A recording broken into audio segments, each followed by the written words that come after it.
चौथा किस्त मुलाहिजा फरमाएं।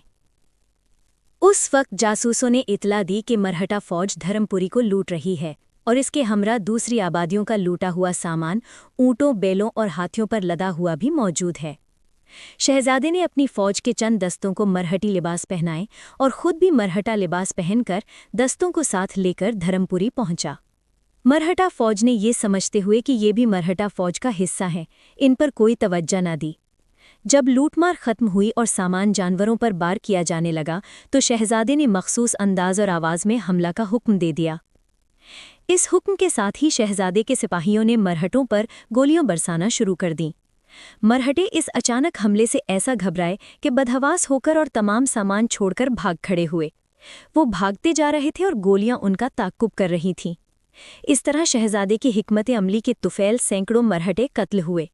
शहजादे को इस मुहिम में 4000 घोड़े, सैकड़ों बैल, ऊँट और 20 हाथी भी हाथ आए, जिन पर लूट का सारा माल लदा हुआ था।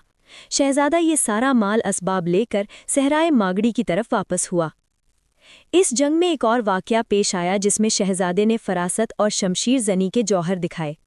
शहजादा दरियाए मागड़ी वर के किनारे खैमाजन था। उसके साथ 6000 सवार, 3000 शुतर सवार और 3000 सवारों के अलावा तोपखाना भी था। उधर दरियाए रायपति के किनारे मरहटों का रसद का काफिला आकर ठहरा, जिनमें 38 हाथी, ऊँट और बैल वगैरह थे। उन सब पर सामान्य रसद बार था। इस काफिले की हिफाजत पर 10,000 सवार मामूर थे। शहजादे को खबर मिली तो उसने काफिला पर शब खून मारा। रात भर जंग होती रही और शहजादे खैरतों का लश्कर मरहटों का कत्लेआम करता रहा। सुबह हुई तो मालूम हुआ कि तमाम मरहटा लश्कर तय हो चुका है, सिर्फ चंद गिनती के अफराद जान बचाकर भाग सके थे। शहजादे ने तमाम सामान्य रसद और बहुत सा असलहा जो उस काफिले से हासिल हुआ बिलफौर सरंगापट्टम रवाना कर दिया। 1767 की मैसूर की पहली जंग में शहजादा टीपू ने एक और मार्का मारा। हैदर अली खान ने शहजादी को 7000 का लश्कर देकर नगर की तरफ रवाना किया, जहां अंग्रेजी लश्कर मुकीम था।